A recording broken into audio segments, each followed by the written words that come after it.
যখন নিয়ে যাওয়া হবে, সম্মানিত দিনী ভাই, জাহান্নামের আগুন টগবগিয়ে উঠবে। ওয়াইদা তাফুর তাকাদু তামাইয়াজু মিনাল গায়জ ওয়াইদা উলকিয়া ফিহা সামিউনা, যখন নিক্ষেপ করা হবে জাহান্নামীদেরকে, তারা শুনতে পারবে শাইকন, বিকট শব্দ, জাহান্নামের আগুনের শব্দ তারা শুনতে পাবে। মানুষ সেদিন বাতিগ্রস্ত হয়ে যাবে, সহজে কারো হিসাব হবে না। এক বিন্দু পরিমাণ সেদিন জুলুম করবেন না আল্লাহ তাআলা। আল্লাহ তাআলা বলেছেন, ইন্নী হারামতু যুলমা আলা নাফসি, আমি আমার উপরে জুলুম করা হারাম করেছি, অত্যাচার করা হারাম করেছি। সেই দিন খুবই ভয়াবহ দিন। সম্মানিত দিনী ভাই, আপনাদেরকে কিভাবে বুঝায়, সেই দিন আল্লাহ তাআলার আরশ নেমে আসবেন, সেই দিন আল্লাহ তাআলা নেমে আসবেন। আপনাদেরকে কিভাবে বুঝাই, হাসর বড় ভয়াবহ। عن أبي هريرة رضي الله عنه قال قال رسول الله صلى الله عليه وسلم, রাসূলুল্লাহ সাল্লাল্লাহু আলাইহি ওয়াসাল্লাম বলেছেন, ইউহশারুন নাসু আলা সালাসি তারাইক, তিন পদ্ধতিতে তিন প্রকারের মানুষদেরকে একত্রিত করা হবে।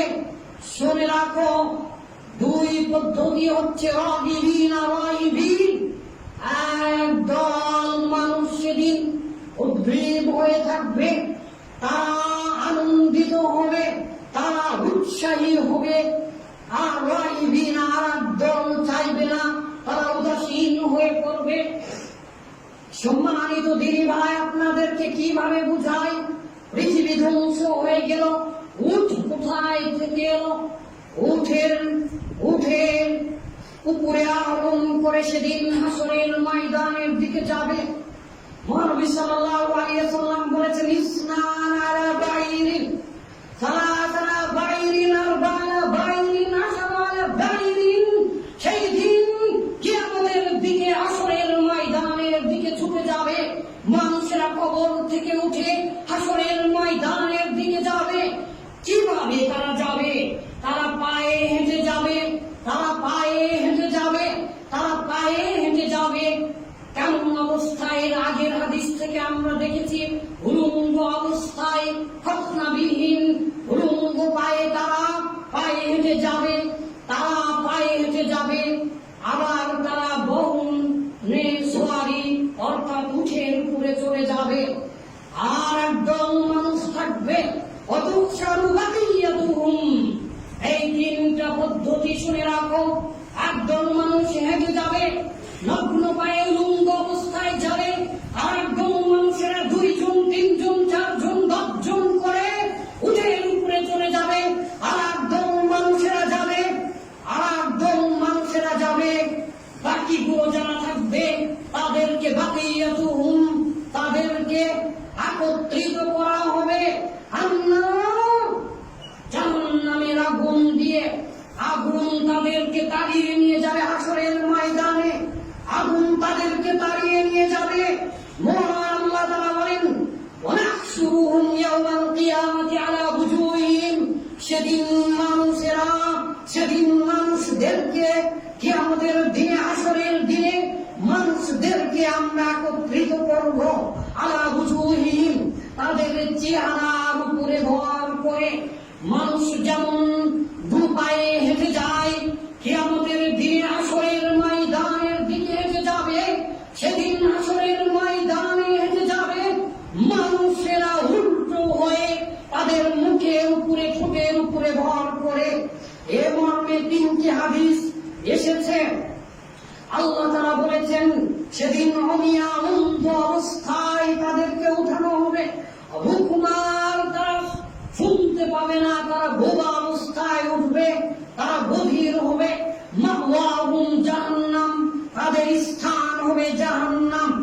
নবী সাল্লাল্লাহু আলাইহি ওয়াসাল্লাম কে জিজ্ঞাসা করলেন, আপনাদের মধ্যে কোন অনুশোচনা না জাগলেও? সম্মানিত দিনী ভাই, সাহাবীরা বললেন, ইয়া রাসূলুল্লাহ, কি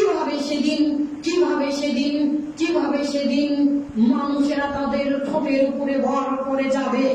মহানবী সাল্লাল্লাহু আলাইহি ওয়াসাল্লাম বললেন, মানুষেরা যেমন দু পায়ে হেঁটে যায়, সেই দিন আল্লাহ তাআলা তাদেরকে এমন ক্ষমতা দেবেন, তখন তারা দু ঠোঁটের উপরে ভর করে, চেহারার উপরে ভর করে উল্টা হয়ে যাবে। আর আল্লাহ তাআলা বলেছেন, মাওয়াহুম জাহান্নাম, তাদের স্থান হচ্ছে জাহান্নাম। অন্যান্য কথা বলার আগে আমি চেষ্টা করছি শুধুমাত্র কোরআন এবং সহিহ হাদিস থেকে বলার জন্য। মহানবী সাল্লাল্লাহু আলাইহি ওয়াসাল্লামের অসংখ্য হাদিস, শুধুমাত্র সহিহ হাদিসই আপনাদের জন্য চয়ন করেছি। মহান আল্লাহ তাআলা বলেন, ওয়া ইয়াউমা ইউহশারু আ'দাউল্লাহি ইলান নার, সেই দিন আল্লাহর শত্রুদেরকে একত্রিত করা হবে, আগুনের দিকে তাদেরকে টেনে হিঁচড়ে নিয়ে যাওয়া হবে। সম্মানিত দিনী ভাই, শুধু তাই নয়, কাউকে সেদিন ছাড় দেওয়া হবে না। পৃথিবীর যত মাখলুকাত, যার এই জীবন আছে, সবাইকে আল্লাহ তাআলা একত্রিত করবেন, শুধু মানুষ আর জিনকে একত্রিত করবেন না।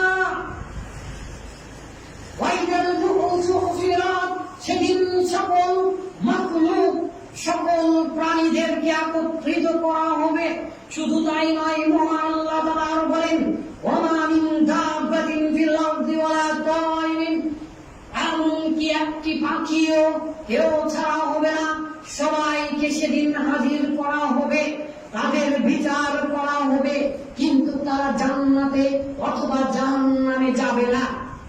একটি গরুর বিচার হবে, একটি মহিষ, একটি ছাগল, সকলের বিচার করা হবে। কোন গরু যদি শিং দিয়ে অন্যায় ভাবে গুঁতো মেরে থাকে, সেই গরুর বিচার করা হবে, কিন্তু তারা জান্নাতে যাবে না। সুতরাং জান্নাত আর জাহান্নাম আল্লাহ তাআলা বলেছেন মানুষ এবং জিন জাতির জন্য, মানুষ এবং জিন জাতির জন্য। আর জাহান্নামের ইন্ধন হবে পাথর, জাহান্নামের ইন্ধন হবে পাথর। সম্মানিত দিনী ভাই, তাহলে পশু পাখি কেউ জান্নাত জাহান্নামে যাবে না। তাহলে এখন বলেন, আসহাবে কাহফের কুকুর কি জান্নাতে যাবে? যাবে না। আকীদার বিষয়গুলো এখনই বলতে চাচ্ছি না। আল্লাহ যদি জুলুম না করেন, আল্লাহ তাআলা বললেন, কিন্তু আমার নেকি অন্যকে কেন দেবেন? তাহলে আমার সাথে কি হলো? আপনি যদি কারো অর্থ সম্পদ মেরে খান, সেই অর্থ সম্পদের বদলে আপনার নেকি দেওয়া হবে। আপনি যদি জমি মেরে খান, সেই জমি আপনার ঘরে উঠিয়ে দেওয়া হবে। ইত্যাদি বিষয়গুলো আমরা আস্তে আস্তে দেখব। শুনে রাখো মুমিনগণ, সেদিন তোমাদেরকে আল্লাহ তাআলা সম্মানের সাথে উত্থাপন করবেন, সম্মানের সাথে তোমাদেরকে সেদিন কবর থেকে উঠানো হবে।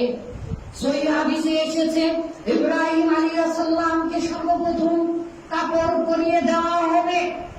তাহলে আদম আলাইহিস সালাম আমাদের সকলের পিতা, আদম আলাইহিস সালামকে কাপড় পরিয়ে না দিয়ে ইব্রাহিমকে কেন কাপড় পরিয়ে দিলেন? কোন যুক্তি চলবে না। অনেকেই অনেক কারণ বর্ণনা করেছেন যে তাকে বেশি পরীক্ষা করা হয়েছে। ইব্রাহিম আলাইহিস সালাম পৃথিবীতে অধিক পরীক্ষিত হয়েছেন, আগুনের মধ্যে ফেলা হচ্ছে। ইব্রাহিম আলাইহিস সালামের কথা আকাশে আলোচনা হচ্ছে, ফেরেশতারা বলছেন, হে আল্লাহ, ইব্রাহিমকে বাঁচান, ইব্রাহিম ছাড়া তো পৃথিবীতে কেউ নেই আল্লাহর ইবাদত করার জন্য। ইব্রাহিম আলাইহিস সালামকে আগুনে নিক্ষেপ করছেন, বেঁধে ফেলা হয়েছে। ইব্রাহিম আলাইহিস সালাম ইয়ারফাউ ইলাস সামা, ইয়ারফাউ রাসাহু ইলাস সামা, ইব্রাহিম আলাইহিস সালাম আসমানের দিকে তার কাল্লাটা উঁচু করে বললেন, আল্লাহ